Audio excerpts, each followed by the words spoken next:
AM 590, KXSP Omaha's ESPN Radio. It's time for the Metro's only racing talk show. The Front Stretch, presented by Joe's Karting in Council Bluffs. Now, here's Dan Taylor and Buddy Ray. Good morning, race fans, and welcome to the Front Stretch, presented by Joe's Karting in Council Bluffs, online at joeskarting.com. That is karting with a K, and you're going to have to bear with us a little bit today. I am, I'm in one of my normal goofy moods, but, Buddy, you're about 6 teeth down today, aren't you? That's right. The Novocaine hasn't really worn off, so this is probably going to be about a normal show for us, really. Pretty much. But he had some toothaches done, some teeth work done. Yeah, I had 5 or 6 toothaches. Which just goes to preview there is somebody in Council Bluffs that goes to the dentist. Yep, but I will have to make a formal announcement. My one crew member, Skoll, will no longer be with us. Are you quitting? What's that? Are you quitting? I am quitting Skoll. Oh my! It's bad. This is a banner year for you. That's not what caused all this stuff, but my crew member Skoll and my PR reps Anheuser and Busch will no longer be with us either. I doubt that. I highly doubt Anheuser and Busch will ever depart Buddy Ray Racing. We're joined on the phone by a good friend of ours, Hudson. We appreciate you listening to us banner for a little bit there. Oh, no problem. What you said? I enjoy it. You're one of the few. You said that you were watching a race, getting some of your watching a replay of a race. What race are you watching? I was watching the Subway Fat Trucker 250 from Daytona. Nationwide race. Nationwide race, the good racing. Yeah. So okay, I see. How you been? We haven't talked to you in a couple of weeks. Well, I've been good. I mean, it's off season's here, so we're just preparing for Daytona. We had a rules meeting. On Tuesday, so we're just preparing for 2 weeks. Hudson, you talk about how the Motorsports Group is getting ready for Daytona, and you were just talking about how you're watching these older races. Do the NASCAR teams do a lot of what the NFL teams do, or Kansas City and Denver plays, and then they go back and watch the film? Do you guys go back and watch the whole race to pick up on cues and to work on some things? Some of the crew chiefs do. I mean, they'll look for trends on pit stops. I mean, they'll look for, race lines. Most of the drivers, they'll watch a little bit of it, but most of the drivers get on iRacing.com and practice on the tracks. But I watch the races. I mean, I love racing, anyway, but I'm watching forward to see the commercials, to see any kind of openings that I can get my driver in the following season. I try to stay up on the announcers and their habits, and I'll pick up on their habits. The practices, and then I can see them, next season to kind of follow them some more and get my drivers on TV more. And you said you watch for the commercials. Is that for humor? Because some of those NASCAR commercials are pretty funny. Or are you scouting potential sponsors? Scouting potential sponsors. I mean, some of those, really. The way we do sponsors nowadays is different how it was years ago, but I'm still the type of person that if I see it on TV, I'm like, you know what? I'm going to just give it a try. And you never know. I mean, I might try something, Well, yeah. But you never know. You're preaching to the choir here. I mean, I sell radio advertising for my real life job, and I do that all the time. Just drive around and listen to radio stations and then get their clients. So it's no different from you guys in the NASCAR world then, huh? No, not really. I mean, it's just like, once we debut a new sponsor, like when we debut Firestore and Redneck Heaven and East Swisher and stuff, I mean, you wouldn't believe the amount of other teams that was calling those sponsors on Monday morning trying to steal them away from us. Yeah, I can believe. Absolutely. It happened so much. And I'm pretty sure they were calling Redneck Heaven pretty quickly, huh? I was just thinking about them today, by the way. I've thought about them ever since I've seen their Facebook page. How you coming on getting them to open a store in Omaha, Nebraska? Well, I actually talked to their. I got to know Bill Tinker pretty well, their owner. Yeah, and they're actually looking at expanding more in some bigger areas. Well, listen, let me just tell you. I know you're not in the Omaha market very often, but if you make that happen, there'll be a unlimited beer tab courtesy of Dan Taylor if you make that happen. All right. Well, damn. I'm ready. You're calling him up now, aren't you? Just keep in mind, he might have an unlimited beer tab, Hudson, but he's never made it past a third beer. It's because I got to pay for all your beers. Well, still, you never made it past 3 beers. I usually hit the floor after 3. That's true. Yep. You know, Hudson, I just... It's okay. I totally forgot. It's your tooth. It's your tooth. It's okay. I totally forgot where I was going to go with that. Hudson, talk to me about what nationwide teams are doing right now. We know the Cup guys are done with the awards ceremony, and so it's always kind of a question. Do you take a break, or do you head to the shop and start working on 2014? So what are you and the Motorsports Group doing? We're at the shop every day. I mean, I know on tomorrow the Cup Series has a test in Charlotte. Mm-hmm. So they have a test in Charlotte with some of the new rule packages for the Gen 6 cars. So NASCAR is going to try out those new changes to see how much changes the cars, but with the Cup cars. Yeah. With Nationwide, I mean, we're in there every day. I mean, we don't test until January 11th. But we got to change quite a bit of stuff and redo a lot of things and add some stuff for the new rules. So it's going to be interesting. I mean, really, we're working 7 to 5 every day, Monday to Friday. Talk about, you mentioned that you guys just got your new rule changes for Nationwide. Is there any significant changes you guys are going to have to deal with? Really, I mean, they're adding a couple body templates on the right side of the car. Mm-hmm. So we're gonna have to cut off all the right sides of the cars and redo the side of the bodies. We're gonna have to add a couple support bars in the nose, which really isn't a big deal. It's just more of a safety concern. Yeah. They're gonna take for the Talladega Daytona. They're gonna take away a little bit more of a grill opening to kind of knock out the tandem drafting. So it's just, I mean, it's still, the cars stay the same. The noses, the tails, and everything else, just some small tweaks here and there, but nothing like no motor changes, nothing like that. It's do business as usual, but there's still some small changes that you'll see, that fans will see a change in the way that we're going to race in February. Can you make a formal announcement? I don't know if it would be a formal announcement, but I would assume that everybody's going to be back as drivers with the Motorsports Group next year. Well, see, Josh Wise just got signed on Wednesday to drive for a different Cup team. Mm-hmm. So we're not sure if he's going to run for us next year. It really depends on what his new Cup team allows him to do. But with the 40 car, we're hoping to have TJ Bell back, and we're currently in talks with him for next year. So hopefully we can make an announcement here very shortly. Would you prefer, I know you had a couple of different drivers that sat down in the seats, and there's some benefits to having different drivers in your seats, but would you prefer to have one driver for the entire season? Yeah, I mean, that's what we planned on for the 2013 season with Reed Sorensen.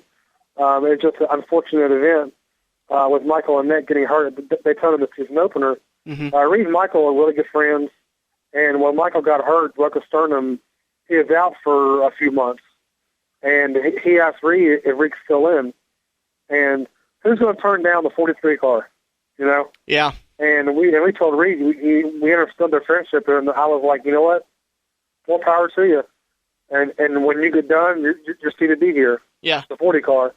So we had Josh White fill in, and Josh did a great job for us, gave us some good races, gave us some great finishes and some good input.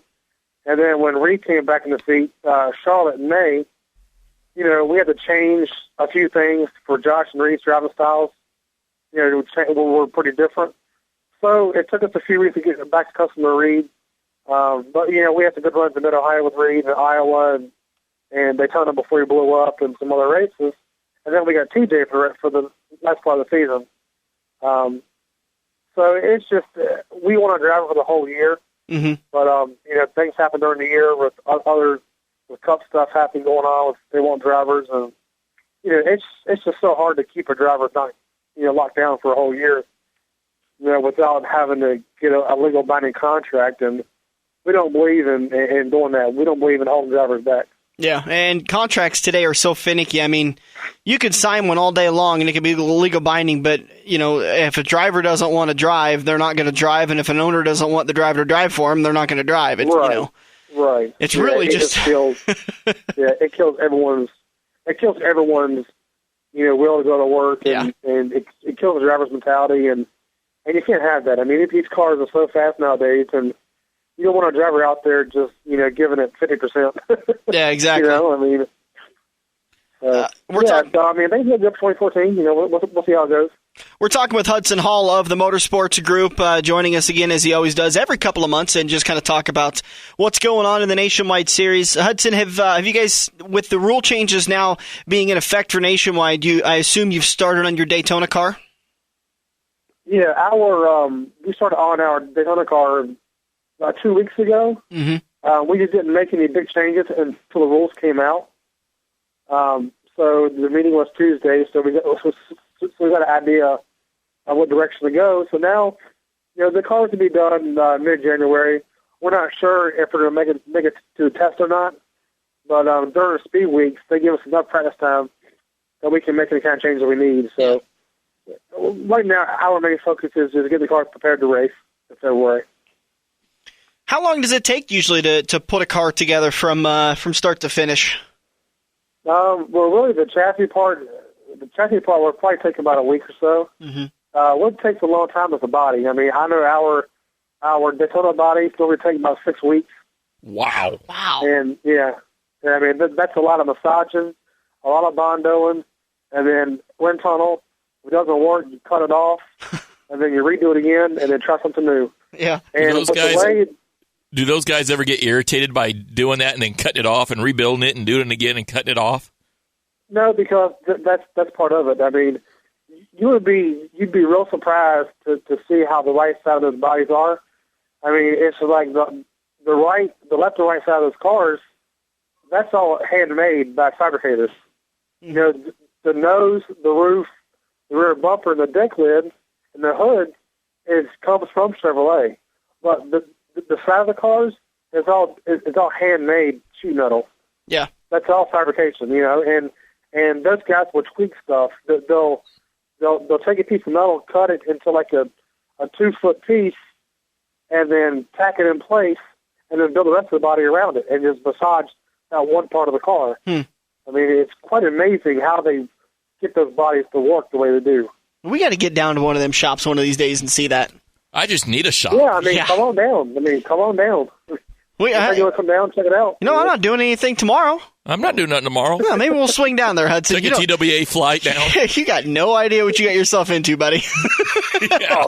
I don't mind. You guys come down whatever you want. Did you get your Christmas shopping done yet?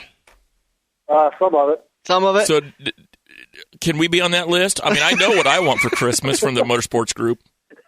I want to know. What do you want for Christmas? All I want for Christmas is to know how to pronounce the driver's name of the 77 car. What is it again? Oh my God! What Buddy really wants for Christmas is his 2 front teeth back. That's not funny. Are you getting bored yet? I mean, we've been in the off season for now a couple of weeks. Are you ready to get back to it? Yeah. Yeah. It's a grind in the middle of it, but after about a 2-week vacation, you're like, all right, I'm ready to go again. Yeah, I mean, it's just, I get to the shop in the morning at 7 o'clock, and I'm on the phone from 8 to lunch, and, just reconnecting with people I met with during the year, and dealing with the NASCAR meetings, and, on the phone with the owner a lot, and then the crew members, and hunting down, drivers, and so I stay pretty busy throughout the day, just researching sponsors, and then trying to work with those sponsors we currently had, trying to get them re-signed for next year, and yeah, I mean it's a challenge, but I'm ready to get back to the racetrack. Hudson, when your guys' season wraps up, and you just mentioned here on the front stretch that you guys are getting ready for Daytona, drivers like TJ Bell, Reed Sorensen, or any of the other drivers in any of the other series. At this time, what do they really go about doing? Do they actually take, 8, 9, 10 weeks off and just relax because of the long season? Or are they right there sometimes helping on the car? Some drivers do. I mean, like TJ's been in the shop a few times since Homestead. He comes in there and checks on the guys, some of the guys' lunch sometimes, or he'll bring in breakfast. it's just kind of a motivation thing. But I know Reed just got married on Saturday night, so congratulations to him and Laura for getting married, and so he's a happily married man now. Oh, well. Now it comes the part. What comes first, the car or the wife? Oh no, Laura, she's been on Reed for a long time, and she's been very supportive of what he's done, and I'm happy for both of them, and now they can take the next step in life, and so they're busy on their honeymoon right now, and TJ's pretty busy with his DefiantClothing.com. Mm-hmm. He's starting his own line of clothes, and he's been busy getting that line out and getting it in stores. Yeah. Wait, is that available Josh, now, or is he still trying to get that out? Can we get it? Is there a DefiantClothes.com or something like that? If you go to DefiantClothing.com, and you can go on Facebook. Just go to TJ Bell's fan page or Facebook, and it's all right there too. But DefiantClothing.com, and check it out. And some pretty nice, pretty neat stuff he has. And Josh Wise is busy doing triathlons. Really? So, yeah. I tell you what, you've got a stable of characters over there, don't you? Yeah, I mean, Josh Wise is busy doing triathlons. He's doing one in Cozumel, Mexico, pretty soon. Huh. He just did one a few weeks ago and finished pretty good. And he's also competing in the Ironman competitions with triathlon. That's Josh. Does that actually help? Does that actually help with his driving, actually, by training for these decathlons and triathlons? It does. I mean, Josh will tell you now, if you see him, he's tall and skinny. If you see him, he is probably one of the most fittest drivers, and he trains with Jimmy Johnson quite a bit. So they train together. Holy cow. Stuff. So, and Josh will tell you that the way he trains helps him so much in the race car. He doesn't get tired so quickly. Yeah. Josh can stay on the wheel longer than most people that you could realize, and his breathing, his cardio, he's really never out of breath, and he rides 15, 20 miles a day on a bike, and then he's going to go swim 10 miles, and then he'll jog for an hour. Jeez. So Josh told that Reed's getting married, TJ's on the clothing line, and then J.J. Yaley is racing in the Chili Bowl. Yeah. Coming up, so. Yeah, so busy all guys. Are pretty busy. All right, Hudson, we appreciate your time. We've had you for probably way too long already, but as always, we can't wait to talk to you again. No problem. Thank you for having me. Have a good one, buddy, and have a good Merry Christmas. All right. Yeah, thank you very much. I'll talk to him any day of the week. Yeah. You know what? We've met a lot of people in NASCAR, from Mike Helton. We've met Richard Childress. Let's just clarify. We've walked past them. And they gave me an audio bite. That was about it. Hey, we still had to meet them. but with that being said, we've met a lot of people in NASCAR. Yeah, a lot of people behind the scenes. There's a lot of good people in NASCAR. But the Motorsports Group, I'm telling you, if you're a business and you want to go to the next level, you can't pick a nicer group of guys to work with than Hudson. Hudson works really closely with sponsors, hand in hand. You got firsthand experience. You guys were one of their sponsors at what was it, Iowa Speedway? Iowa Speedway, 2011. 2011. I thought it was. Yeah, it was 11. 2011. So, they're really nice guys, and we pull for them every week because they're the underdogs, and I always love an underdog story, but above all that, Hudson's always great to give us some time, and I think we're trying to work out a thing right now. It's just, we got to figure out the logistics of it, but have Hudson on at least once a month next year to give us an update on the Nationwide, to kind of keep us, he's going to be our inside track to really learning how this stuff works. The nice thing about Hudson, too, in my opinion, from my standpoint, when he's on the show, he talks about what's going on in the Motorsports Group, but he is so unbiased towards all the different topics in NASCAR and whatnot. He just kind of tells us how it is, and he'll take both sides. So he's not all for NASCAR. He's not all against NASCAR. Yeah. He tries to see it where, you, the listener, and us, the fans, hey, Hudson, kind of help us make heads or tails of this. Yep. And he's great at that. I mean, awesome guy. All right, we got to take a break. We'll be back in turn 2. Don't forget, Freddy Smith, the Southern Gentleman, coming up in just a little while as a part of the Legends of the Dirt series. Had a conversation with him. Great guy. And he talks like a Southern gentleman. I sat there the whole time, and it was like molasses. Yes, just sir. nice and smooth and sweet. So you'll be able to hear that. That got really weird. Yes, sir. Southern Gentleman Freddy Smith coming up in just a little bit. It's the Front Stretch presented by Joe's Karting on AM 590 Omaha's ESPN Radio. It's back again this year. Make memories at Quaker Steak and Lube on Monday, December 16th, and have dinner with Santa.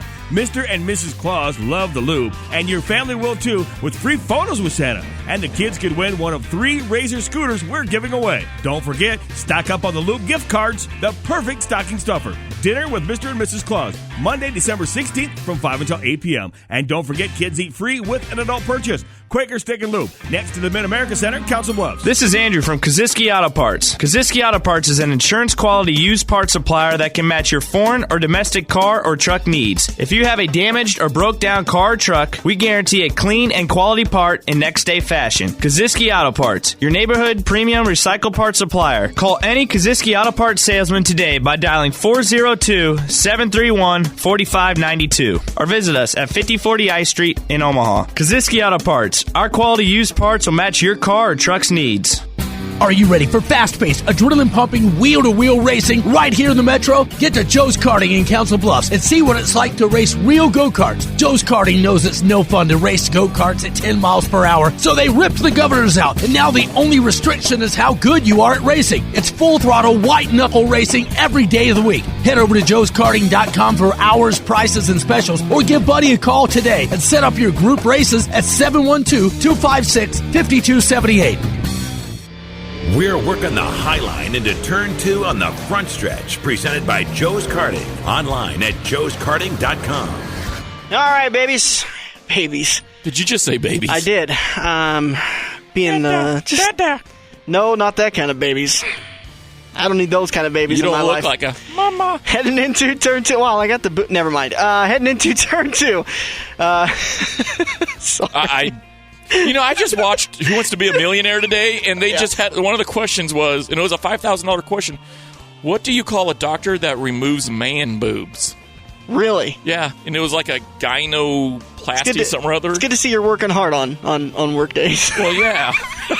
I'm one to talk. Come on, it's December. It's checkout month. Yeah. Actually, it's been kind of checkout year for me. We've only got a few minutes in Turn 2. We got to head over and talk to Freddy Smith, the Southern Gentleman. Lee Ackerman's going to join us. Freddy is the second interview we're going to do for the Legends of the Dirt series. Still trying to get a hold of Bill Martin for next week, and the list after that, trying to think, John Anderson, Johnny Sadoff, then I believe Kenny Schrader, and then we do the walk down Sunset Lane. So there's a lot of really good names left on the list. Jeff Purvis. So there's a lot of guys left to come. But Freddy Smith, the Southern Gentleman, what did he say? 784 career wins. It was 784 or 794. Yeah. Either way, it's 793 more than I've got. So we're going to talk a little bit of NASCAR news. We've got about 5.5 minutes in this turn. We're about a minute into it. So Rick Allen, you said is a local boy. I forgot about that. Grand Island, Nebraska.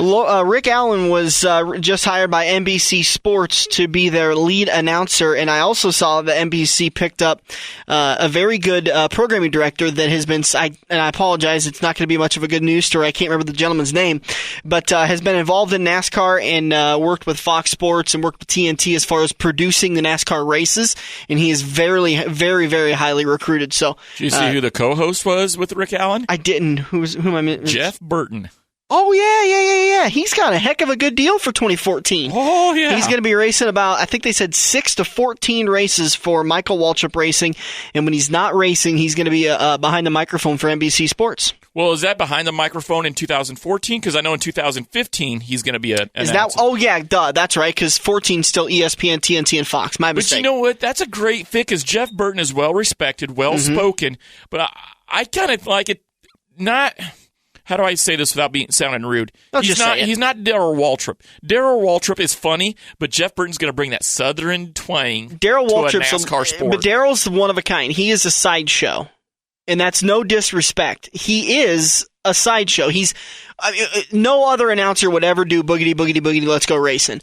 But it's a part of your Sunday race launch. You know, I used to hate it. I used to think that is the dumbest thing. It makes us sound redneck. It makes us sound southern. It's so dumb to say that. But now it's just kind of like you got to do it, you know? Oh, yeah, you got to do it. But on the other hand, Darrell is an incredibly great innovation. I mean, the way he talks about the design of these cars, it helps to explain it. And Jeff Burton's going to be the exact same way. Oh, absolutely, except Jeff Burton's going to bring that Southern drawl. Well, Darrell's got it. Are you kidding me? Not as bad as Jeff Burton. At least it ain't. Listen, let's just be honest here. At least they didn't hire Ward. Oh, yeah. Ward would sound like he's got a mouthful of dip in. It sounds like Mobil 1 has renewed with Stewart Haas Racing and the number 14 for Tony Stewart. They're going to be the primary sponsor for 11 races, and then an associate sponsor for the remainder of the season. They'll also be an associate sponsor for Kevin Harvick and the number 4, for Kurt Busch and the number 41. And they're going to provide technical and engineering support to Stewart Haas Racing. So big sign for those guys. I know they were getting a little nervous with some of their sponsorships. Swan Racing is going to be expanding to 2 teams for 2014. Let's see who else. We talked about Josh Wise last break with Hudson Hall. He signed with Phil Parsons Racing to be their full-time rider. That's going to be an interesting team right there. Phil Parsons was out of racing for quite a while. Mm-hmm. He was doing some stuff, I believe, with NASCAR or one of the networks for a while, and now he's back fielding a Cup team. But Phil Parsons, he had quite a few wins there, and he comes back from that late 70s, early 80s era where, you know, you really had to be tough and brutal in the sport to make it, and so it'll be interesting with his guidance to see what the young driver can do with him. Hey, this is kind of an off the topic. We got about 30 seconds left in the break, but I wanted to point this out to you. Kenny Schrader, I was looking through some of his stats as we were interviewing him tonight. His best year in Cup racing, or his best finish in Cup racing for Hendrick Motorsports in 1994 won $1.1 million in total purse.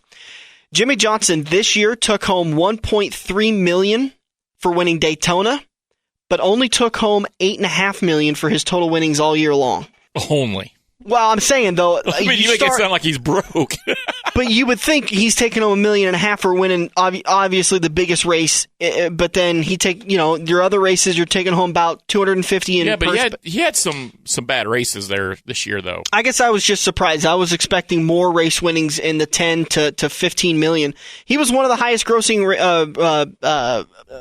purse winners this year. Yeah. So it was kind of a weird stat that I wanted to throw out there. All right, we got to get into turn 3 and 4. Talk to Freddy Smith. Lee Ackerman's going to join us. Hope you stick around. The Legends of the Dirt Series. This is Front Stretch. We'll be right back here on AM 590 Omaha's ESPN Radio. It's back again this year. Make memories at Quicker Steak and Lube on Monday, December 16th, and have dinner with Santa. Mr. and Mrs. Claus love the lube, and your family will too, with free photos with Santa. And the kids could win one of 3 Razor scooters we're giving away. Don't forget, stock up on the lube gift cards, the perfect stocking stuffer. Dinner with Mr. and Mrs. Claus, Monday, December 16th from 5 until 8 p.m. And don't forget, kids eat free with an adult purchase. Quaker Steak and Lube, next to the Mid-America Center, Council Bluffs. Are you ready for fast-paced, adrenaline-pumping, wheel-to-wheel racing right here in the Metro? Get to Joe's Karting in Council Bluffs and see what it's like to race real go-karts. Joe's Karting knows it's no fun to race go-karts at 10 miles per hour, so they ripped the governors out, and now the only restriction is how good you are at racing. It's full-throttle, white-knuckle racing every day of the week. Head over to joeskarting.com for hours, prices, and specials, or give Buddy a call today and set up your group races at 712-256-5278. Time to grab another tear-off and make your move. We're headed into Turn 3 on the Front Stretch, presented by Joe's Karting. Heading into Turn 3, brought to you by Kaziski Auto Parts. It's time for the Legends of the Dirt Series, and today we're talking with the Southern Gentleman, Freddy Smith. Freddy, thanks so much for joining us. Well, I appreciate you having me on there. Well, it's a big honor to talk to you. I know Lee's pretty excited about it, and I'm pretty excited about it. I'm joined in the studio, as always, by Lee Ackerman, who is a writer for the Omaha World Herald and a big contributor himself to Dirt Series, and then Buddy Ray Jones, who's a modified sport mod driver here in the Midwest. First off, Freddie, if you could, just explain to us how exactly you got started in dirt racing. Well, actually, I got started in dirt racing with my dad. He always ran dirt. Well, he never did drive them, but he always built cars and had his own drivers and stuff. And, I actually started in the go-karts, and then we kind of come up from there. And I run go-karts until I was 16, until I got my license, and then I just thought go-karts was a little bit too small. And so we kind of didn't have any racing deal there for a year or so. And then my dad, he said that he would build me a motor and stuff if I'd build a race car. And so that's where we got started at. And that's how we did it. Hey, Freddie, why don't you tell a little bit about your dad? I know my son's in Charlotte, and I used to follow you guys when you ran the Habitat. And I think one of the last races I ever saw you compete in was at Lawndale at the Freddy Smith Memorial, the second year you won it. I know he was in NASCAR. I think he worked for Holman Moody. Why don't you give us a little background on him? Well, he worked with Holman Moody and Waddell Wilson and Keith Allman and them guys that, that builds most of a lot of motors over in that area for the NASCAR guys. But they're like they done got old too, and so he had really more experience on building motors than a lot of guys around this area that we were racing against, because that's where we actually beat them at. We had a really good motor stuff, and so he was always up to par on motors, a lot more than what the other guys that you competed against. Yes, sir. Were you a points racer at tracks, or did you prefer to tour around? Well, actually, we as point racers, the first year that we actually raced, I mean, we ran about 8 races the year that I started, and then we started the next year, and we had 3 local tracks around, and we won the championship on all 3 tracks.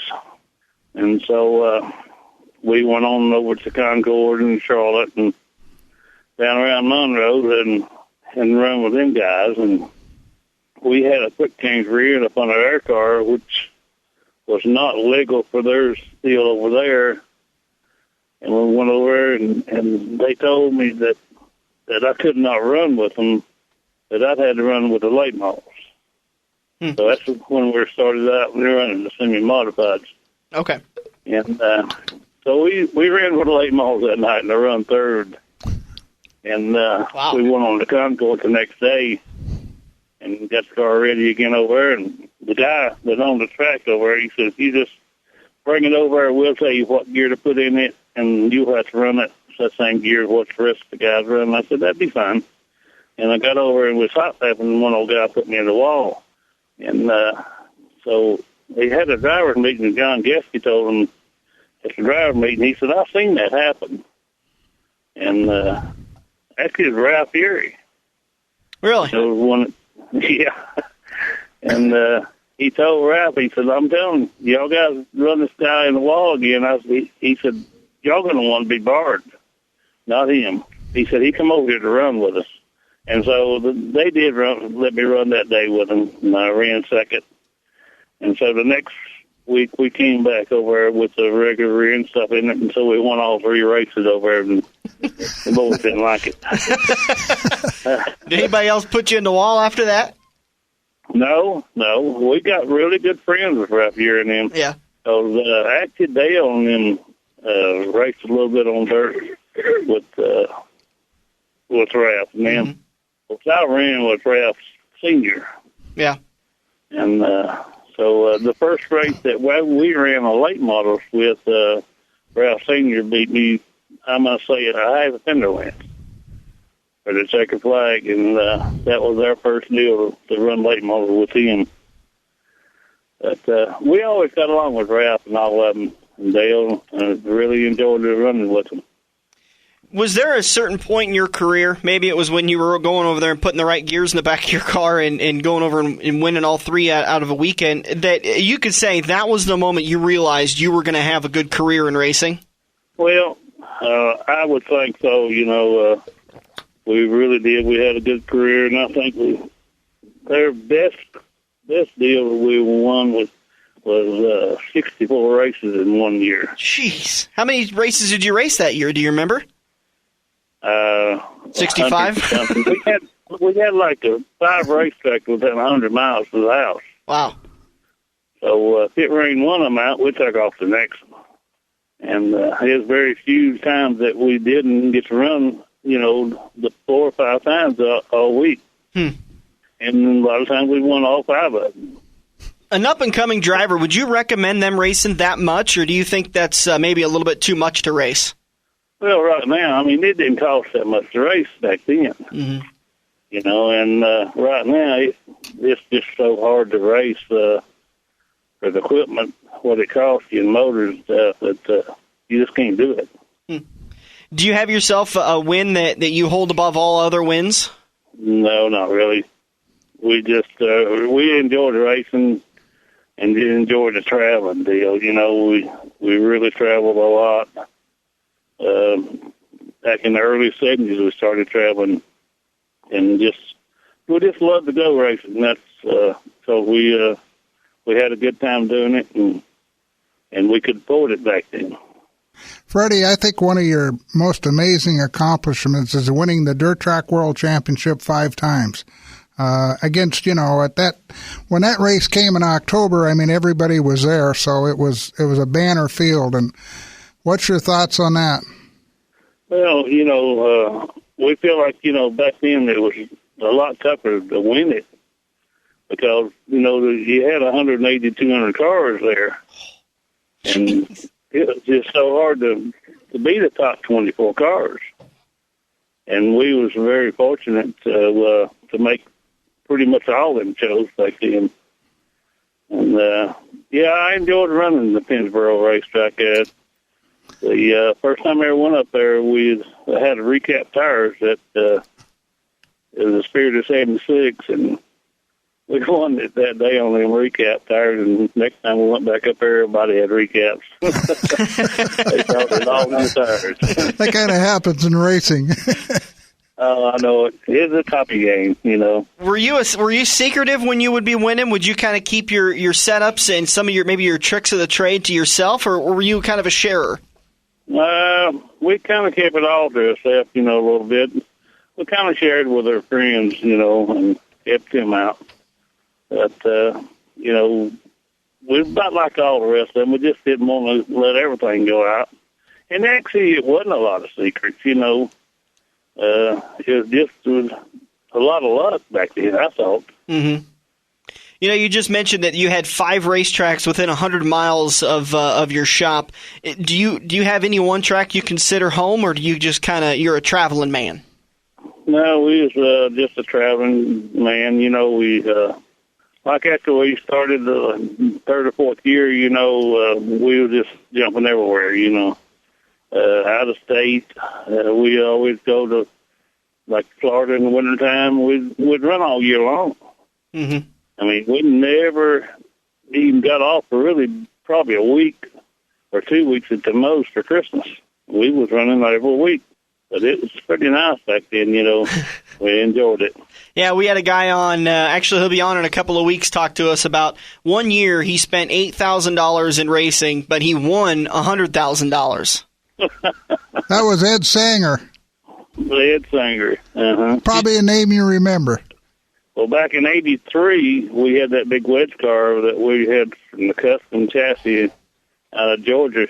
We won over $300,000 this car. Oh. In '83.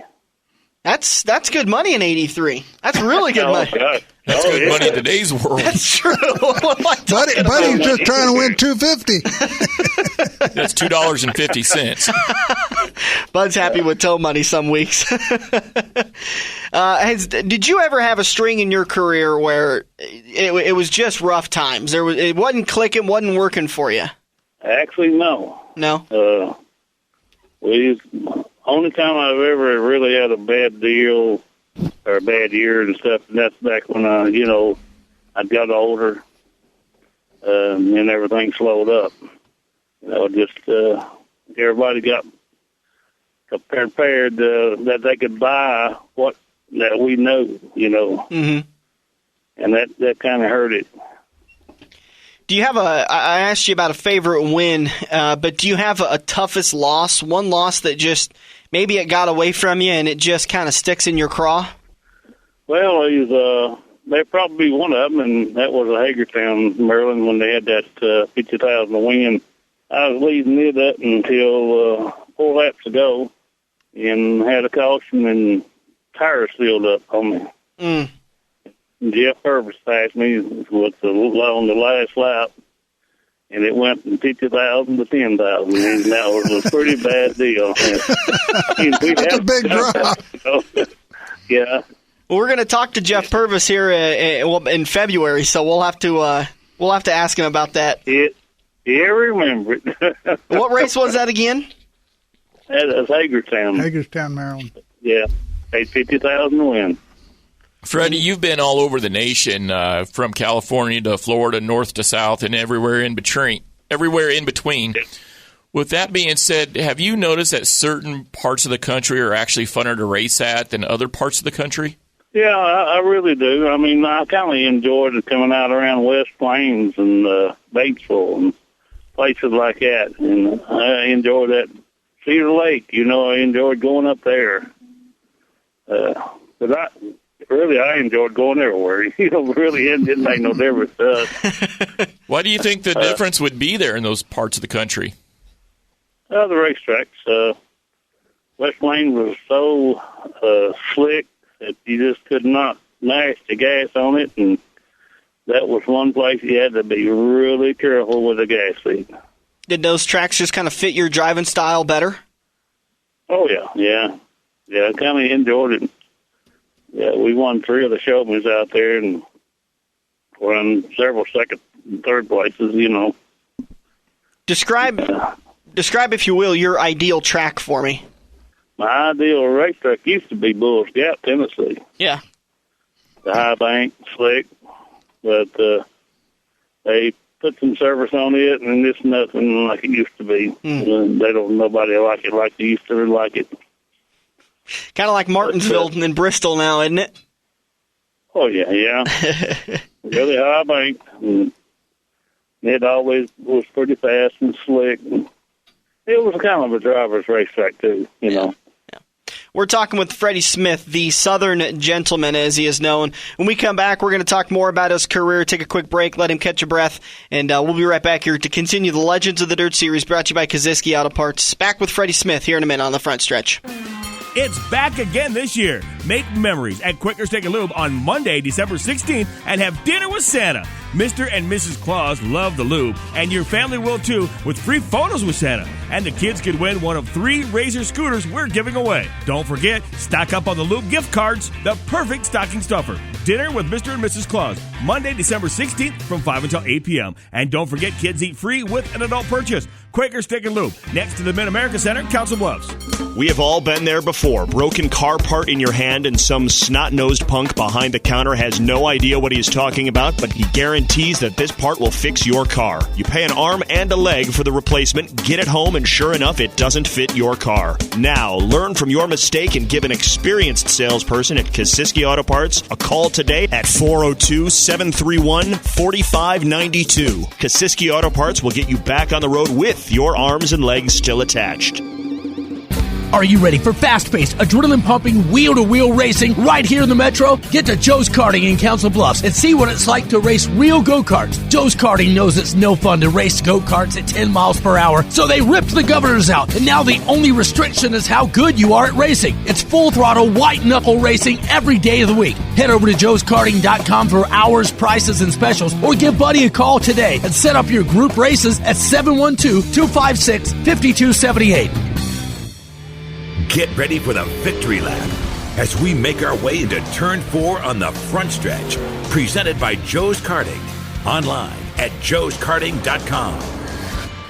Heading into Turn 4, and we're continuing our conversation with the Southern Gentleman, Freddy Smith. Freddy, while we were away at break, you were talking about your wife of 49 years, Naomi, and I kind of wanted to ask you, describe, if you will, I'm always curious, the relationship between the driver and the wife. Was she kind of a hands-on wife? A good example I thought of was like Kevin Harvick's wife, Delana, that is very involved with the racing business aspect of it, or was she just the supportive wife that was there to help you?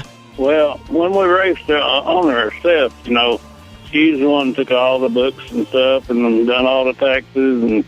And then when we was racing for the other people, we had our T-shirt trailer, and she ran the T-shirt trailer and stuff and sold all of her shirts. And, it would just been really, really hard to do without her. Yeah. And that absolutely, to be away as many races as you were to be away from her, that would have been very hard on a marriage. Yes, it was. It was very hard. If you don't mind me getting a little bit more personal with you, you hear a lot of these drivers that, after about 5-6 years, the wife just gets tired of the absence or gets tired of the constant presence of being in the pits with the husband. Can you give me a little insight as to maybe your key to keeping it together for so long? I don't know. I couldn't tell you that because I don't know myself. So, I guess it's just what you call hard love. We've been together so long, and we know how each other is going to be, and that's why we did it. Mm-hmm. So it just really be hard to say. Talking to Freddy Smith, the Southern gentleman. Freddie always raced as far as I could tell, you raced the 00. Is there a reason why you chose that number? Well, we had the number 70 on it when I first started, and that didn't last for about 6 or 7 races. And we went over to Concord, like I say, and the guy over there had a number 70, and they told me I had to change my numbers. And so I just come on down with a 7 and made a 0 and had a 00, and that's the way we stood for the rest of the years. How come you started with the 70? That was my dad's number. Okay. And if I remember correctly, Freddie, Jeff ran the 70 for a number of years here a while back. Well, that's what he's running right now, and okay, yeah, he's going to start next year running my number. So, as far as we know, that's what we talked about. Well, maybe that'll be the good luck he'll need to get that turned around. I hope so. Do you take much stock in luck? Are you a superstitious guy? No. No? You don't have a rabbit's foot on your keychain? Oh, no. I've never been like that. No? I have had guys that I drove for that didn't like green, and I'd always get me a green towel and put between the legs and go racing with it, just to show them there wasn't nothing to it. Buddy, I think you could take a lesson here from Freddie. The whole superstition you got of not washing your underwear all season is just getting really bad. It's yeah. Hey, Freddie, tell us a little bit about your brief NASCAR career. Well, we ran a few races in NASCAR, run like Daytona, and Charlotte, Atlanta, and Rockingham. It was like we didn't have the money, but all the races that we did run, we finished in the top 18th through the 13th through 18th, except for the one in Daytona we got a big crash in down there, and so that was the only one we got knocked out of. But we really enjoyed it. The only reason we got out of it because we was running Lambda down there, and we had the bars and tires from Elmo Langley to finish the race. And so after the race, Daddy said, we're not going to do that. We're not going to go to bar and no tires. And so we just went right back to dirt and forgot about the racing on the asphalt. Do you wish there was a better chance, or you'd have had more luck in NASCAR, or were you pretty happy with racing dirt? Well, I enjoyed running asphalt because we won some championships in asphalt. But, we just didn't have the money to run it. Mm-hmm. We had enough to go the dirt stuff, and that's the way Dad said we're going to have to go, and that's the way we did go. We just followed that line right there, and that's the way we ended up. Do you think that's the big disconnect between dirt and say, the asphalt racing is the big jump in money it costs to get up there? Well, now you can look at the guys that's getting into the NASCAR stuff. Mm-hmm. Their family's got money. Their grandpa's got money. something is on their side of their family's got money and they're getting them in there like that. Mm-hmm. They're helping out with the sponsorship and stuff, and that's what back then we didn't have. Yeah. You mentioned that sponsorship aspect of it, and I only know dirt and NASCAR racing of the last, say 10, 15 years, but when you got started, was sponsorship just as crucial, or has the focus been put on the sponsorship over the last 5 years with the economy? Well, the economy is got you got to have a sponsorship now to really run it. But back then, you could have a $20,000 sponsor, and it go for a long ways. It would really go further than what you think it would go. Yeah. Back then. You talked about earlier in the interview last turn, you talked about your dad was probably one of the better engine builders, and that was a big part of your success. Did you pick up on the engine building side of it at all? No. I had nothing to do with the motor. Would you say you're mechanically challenged in that aspect, or you just didn't really take on to it? Well, I did. I kind of put a motor together. Dad, he told me to, and I wound up putting the pistons in backwards. So I thought I wouldn't do it no more. My dad learned really quickly not to let me around a wrench. I usually caused more damage than I solved. Well, my brother, him and Dad both built motors and stuff, and I wasn't interested in motors. I was interested in building the race cars and getting them going and keeping everything on the road, and that's the way we always did it. Freddie, in 2001, you were inducted into the National Dirt Late Model Hall of Fame. Is it something that's a little extra special for you that you were in the inaugural class? Yes, it was. It was very special. I really appreciate the people doing that. Yeah. But right now, I'm inducted in, I think, 6 Hall of Fames right now. You got a running count. Do you get a plaque for every... Yeah. You got enough room on the walls for all of them, or you're going to have to get a bigger house? I've got a 53-foot trailer, and it's stacked halfway full of trophies and everything. And they're just sitting there, just running. No. They're collecting patina. There ain't no place to put them. Yeah. Naomi won't let you put them all in the house, huh? Gosh, no. We got no house big enough for them things. Oh, well, Freddie, I think I've run out of questions. Lee, you got any more for him? I was just curious, Freddie, did you move back to Kings Mountain, or are you still in the Knoxville area? We're still in Seymour, Tennessee, okay. And my wife loves it, and, I guess I got to knock her out to get her out of this place. I guess if she loves it, you better stay there. She liked it. I kind of like it myself, but, I'd like to go back home one time. Yeah. Over 800 career wins in your time, which includes USAC four crown championships, topless 100 wins, your Grassy Smith Memorial wins. That's after your dad, who was a NASCAR foreman. You've got so many wins under your belt, Freddie. It's been a true honor to talk to you today. We appreciate your time. Well, I definitely appreciate it. And we won the 2 Dreams up there, and so at Eldora. So, we have really had a good career of 784 wins. So it's been pretty nice, and I really enjoyed it. Well, Freddie, if you're ever up this way, we'd love to buy you a cup of coffee, a beer, or whatever your drink of choice is. Never really cared about beer, but coffee's really good. All right, well, I won't Irish it up then for you. How's that sound?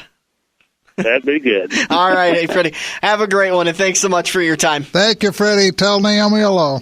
Okay, y'all too, and I appreciate it, and y'all have a good Christmas. You too. Thank you buddy. much. All righty. That was Freddy Smith, the Southern gentleman. You could tell. I mean, obviously, I've never seen him race. I've never seen him. I could tell right away he was from the Southern area. He just had that molasses talk. You could listen to him talk for hours. I really could.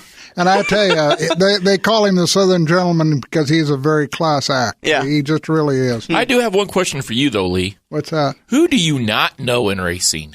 Oh, I can't figure out what that track is you're talking about.